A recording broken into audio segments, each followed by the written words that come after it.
It's a new year and a new chance for you to make a fresh start with your compliance. For the next 31 days on the FCPA Compliance Report, we're going to be bringing you a daily tip, strategy, or idea that you can use to improve your program.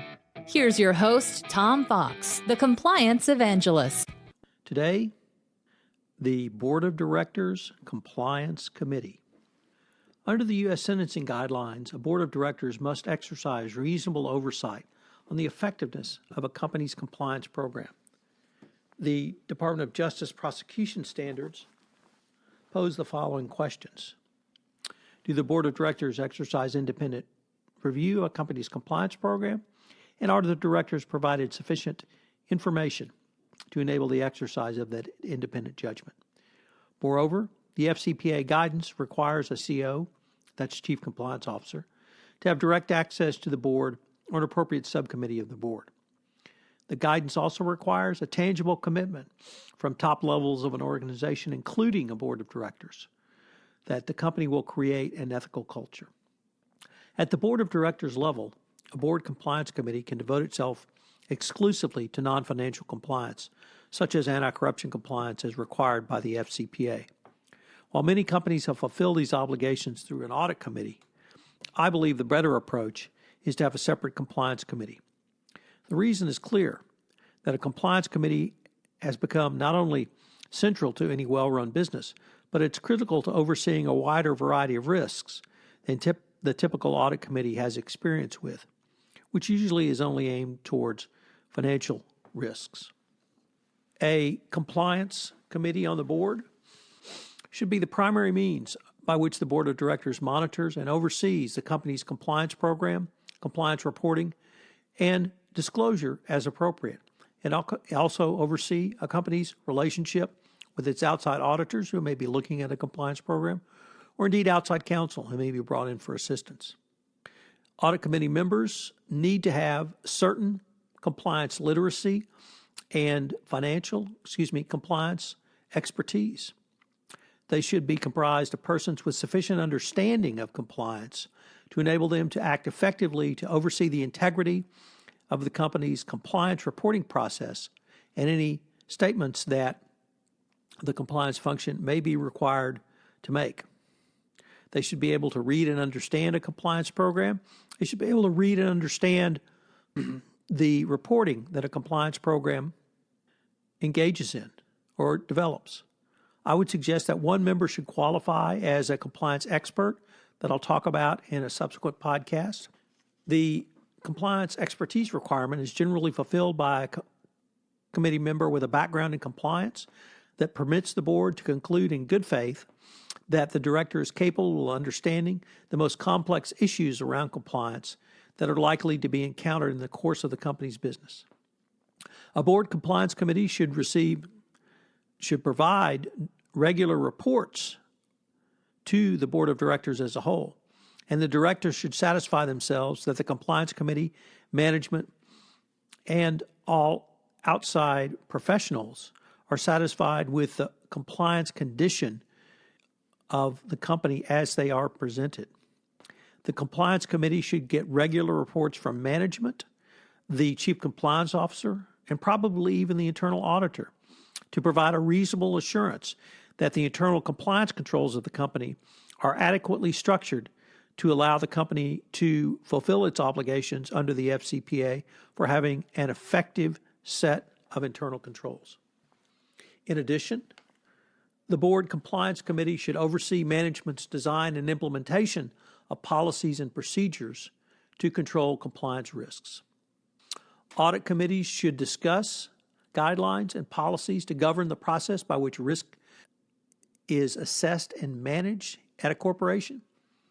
This means that while the board as a whole has a responsibility to understand and oversee risks, it is the detailed responsibility of the compliance committee to provide information so that the board can exercise good judgment in everything it does.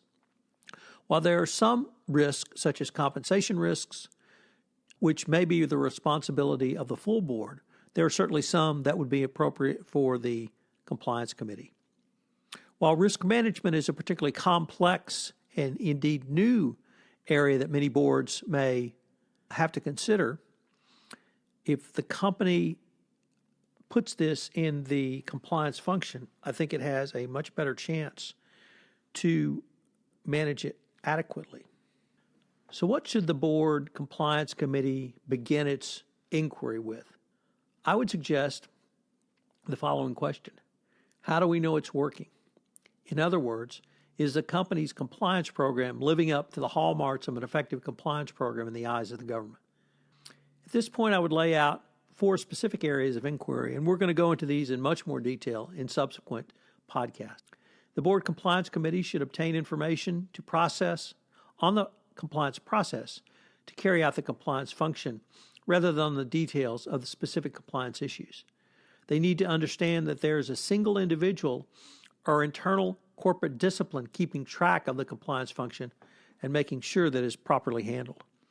A board needs to understand, or the compliance committee needs to understand, that there's a system in place that keeps track of compliance requirements. A key area of board compliance committee interest should be in around hotlines or other internal reporting mechanisms. Here, a compliance committee needs to know the details of both inbound issues and outbound responses thereto. On the inbound side, this means details about who answers the reports that come in via email or phone, how this information is triaged, and in what time frame. It also requires an understanding of whether the reporting system is truly anonymous with no use of caller ID or GPS tracking. The next series of questions deals with the responses to any information which comes to the attention of the company, such as basic inquiries about how reports are classified and routed, who gets notified for what types of calls, how the investigation process is divided among the various functions, or is it outsourced? Finally, what is the response rate and the response time for reports that come in? A board compliance committee must know who is accountable and responsible for each segment of the compliance program.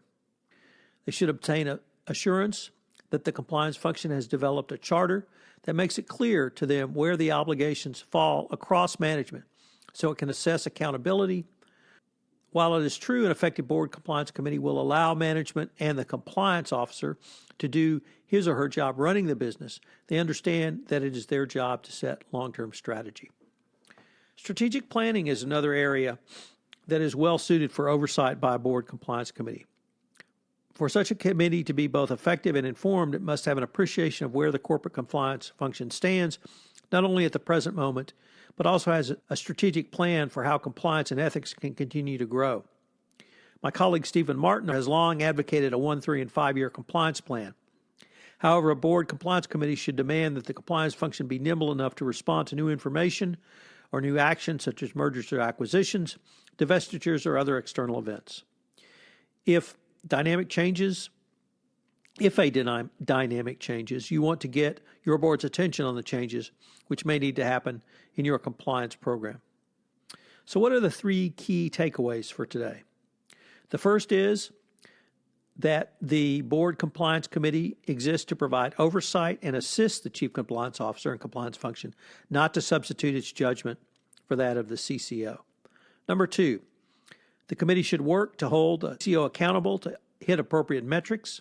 And number 3, the compliance committee is ideal for leading the effort not only around risk management as a whole, but also around strategic planning.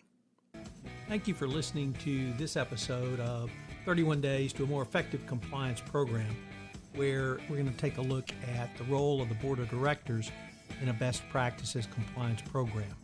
This production of 31 Days to a More Effective Compliance Program is a special production of the Compliance Podcast Network. I hope you will join me again tomorrow. This podcast is a part of the C-Suite Radio Network. For more top business podcasts, visit c-suiteradio.com.